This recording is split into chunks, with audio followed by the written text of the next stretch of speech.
Guys, इस video में हम टॉप ऐसे मेडिकल कोर्स के बारे में बात करेंगे जिनको लेते समय आपको नीट की कोई ज़रूरत नहीं पड़ता। तो पहले हम बात करते हैं बीपीटी के बारे में। बीपीटी एक ऐसा कोर्स है जिसको करने के बाद आपको एक फिजियोथेरापिस्ट बताया जाता है। इस कोर्स को करने के बाद आप खुद के क्लिनिक भी चला सकते हैं और as a physiotherapist government vacancies भी निकलता है हॉस्पिटल में। आप एक हॉस्पिटल में एज ए फिजियोथेरापिस्ट काम कर सकते हैं।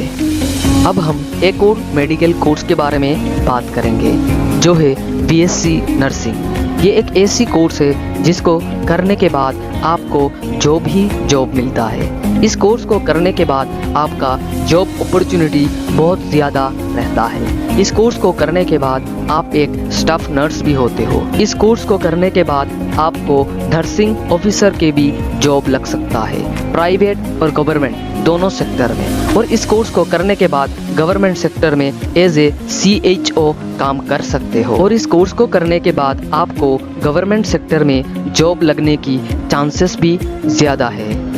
अब हम नेक्स्ट मेडिकल कोर्स के बारे में बात करते हैं जो है B.Pharm। ये एक 4 साल का कोर्स है जिसको करने के बाद आपको मेडिसिन के हर तरफ का नॉलेज रहता है। मेडिसिन के uses, MOA, side effect, chemical characteristics and chemical salts के बारे में भी आपको मालूम रहता है। इस कोर्स को करने के बाद आपको मेडिसिन बनाना भी आता है। इस कोर्स को करने के बाद अगर हम जॉब की बात करें तो गवर्नमेंट में भी आप as a pharmacist, hospital pharmacist, clinical pharmacist काम कर सकते हो। इस कोर्स को करने के बाद आप ड्रग इंस्पेक्टर भी बन सकते हो। इस कोर्स को करने के बाद आप प्राइवेट फील्ड में as a pharma manufacturer, pharma researcher and clinical researcher, drug researcher, as a clinical pharmacist इसी पोस्ट में भी काम कर सकते हो। इस कोर्स में जॉब अपॉर्चुनिटीज़ बहुत ज़्यादा रहता है लेकिन जॉब मिलने की चांसेस आजकल बहुत कम हैं। इस कोर्स को करने के बाद गवर्नमेंट जॉब मिलने की चांसेस भी उतना ज़्यादा नहीं है क्योंकि कंपटीशन हाई है। लेकिन इस कोर्स को करने के बाद आपको ड्रग लाइसेंस मिल जाता है जिससे आप as a pharmacist, retail pharmacist काम कर सकते हो। अब हम एक और मेडिकल कोर्स के बारे में बात करते हैं जो है रेडियोलॉजी। रेडियोलॉजी एक ऐसी कोर्स है जिसको करने के बाद आपको एक रेडियोलॉजिस्ट कहा जाता है, यानी कि आप एक टेक्नीशियन के पोस्ट में काम कर सकते हो जो कि बहुत सारे काम करते हैं हॉस्पिटल में एज ए रेडियोलॉजिस्ट। ये एक टेक्नीशियन कोर्स है जिसको करने के बाद गवर्नमेंट हॉस्पिटल या प्राइवेट हॉस्पिटल में किसी पोस्ट में आपको जॉब लगने की चांसेस है। इस कोर्स को करने के बाद आपको गवर्नमेंट जॉब भी लग सकता है एज ए रेडियोलॉजी टेक्नीशियन और प्राइवेट हॉस्पिटल में भी जॉब लग सकता है। अब हमारा जो नेक्स्ट कोर्स है वो है D.Pharm। ये एक 2 साल का डिप्लोमा कोर्स है, डिप्लोमा इन फार्मेसी।